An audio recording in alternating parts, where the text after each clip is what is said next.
datang ke Dumai yang ke Bagan Batu. Pada saat itu, pada kedatangan beliau itu, ayah daripada Serdawira ini adalah seorang koramil di situ pada saat itu, ya, sebagai tuan rumah. Setelah terjadi kunjungan dari beliau selesai dengan baik dari Riau, beliau kembali ke Jakarta, tidak ada masalah. Tetapi pada saat itu ibu ini adalah seorang tuan rumah. Ibu ini adalah istri daripada Dan Ramil yang menjadi tuan rumah daripada pertemuan itu, menyiapkan makanan untuk komandan-komandan yang ada di sana. Ketika ibu ini meminta kepada komandan Rudal 004 yang saat itu adalah terdakwa ini, meminta kepada ibu ini supaya semua komandan-komandan makan. Tetapi datang tersangka ini, terdakwa ini mengatakan, saya tidak mau makan. Bagaimana saya makan? Anggota tidak makan.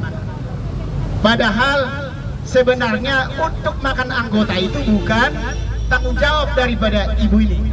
Sesuai dengan informasi yang kami dengar, tanggung jawab makan anggota adalah Pemda setempat. Tetapi bagaimana mungkin seorang Dan Ramil punya dana untuk memberikan orang makan 200 orang? Tidak mungkin. Karena sudah kita tahu Dan Ramil itu punya kekuatan yang terbatas. Atas dasar itu terjadilah sakit hati.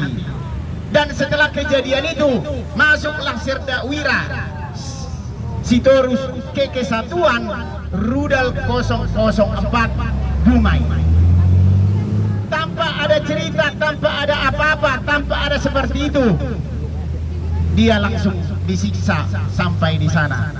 Ditumbuk 100 kali, ditenggelamkan ke dalam kanal, bahkan sudah minta ampun dan sudah dipasang oksigen dan dibawa ke dalam ambulan.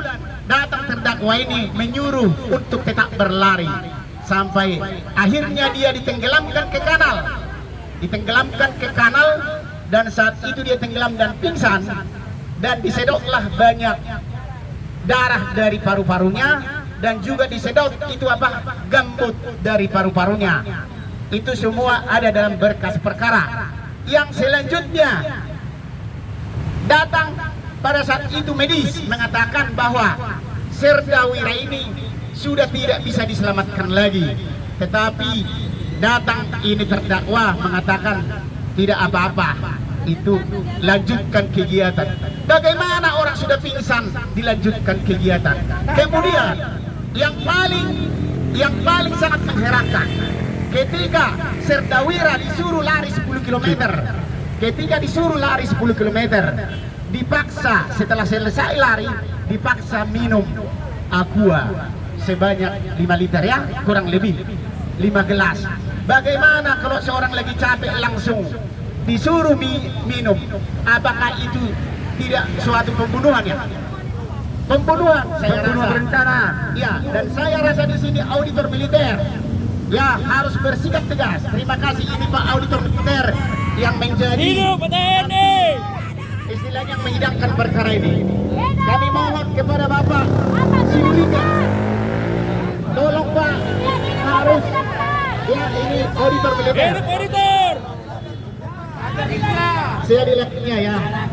Ya, saya lanjutkan. Dan setelah dia pingsan, dibawa ke ambulan,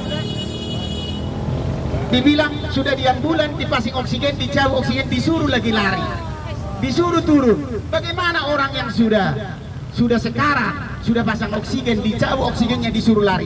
Apakah itu bukan pembunuhan? Itu adalah fakta-fakta di persidangan, ya. Yang selanjutnya datang lagi yang koordinator pelatihannya itu Pak Raja Guguk yang telah dihukum tapi tidak dipecat, karena pada saat itu pada persidangan yang pertama kita masih belum masuk ke dalam persoalan ini.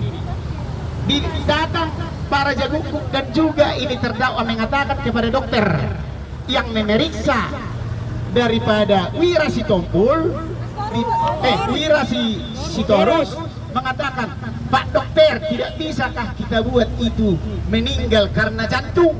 Waduh, apakah itu sudah merupakan obstruction of justice? Ini sebenarnya harus dibuat ini istilahnya obstruction of justice ya. Nah, itu menghalang-halangi penyidikan. Masa dibilang kita buatlah itu penyakit jantung? Mana mungkin seorang Wirasitorus menderita penyakit jantung? Tidak mungkin seorang tentara bisa menjadi tentara kalau dia ada penyakit jantung. Jadi seperti itulah saudara-saudara, teman-teman saya, Horas Bangsa Batak dan seluruh masyarakat Indonesia yang lagi acara ini di sini, soliditas Horas Bangsa Batak, supaya kita sama-sama mengawal daripada persidangan ini sampai tuntas, sampai nanti dia dipecat dan sampai dihukum. Kita tetap menghargai proses peradilan. Ya, kita tetap menghargai proses peradilan karena pengadilan itu adalah yang memberi kita nanti keadilan dan kebenaran. Terima kasih. Tunggu Pak, ada pertanyaan Pak. Apa itu? Bapak bilang tadi saya bertanya siapa pembunuh namanya Pak. Bapak bilang Rudal 004, tapi kasih tahu Pak namanya, kami perlu tahu. Iya, namanya itu adalah namanya Mayor ARH GD Henry. Itu sekarang menjadi terdakwa di dalam persidangan ini.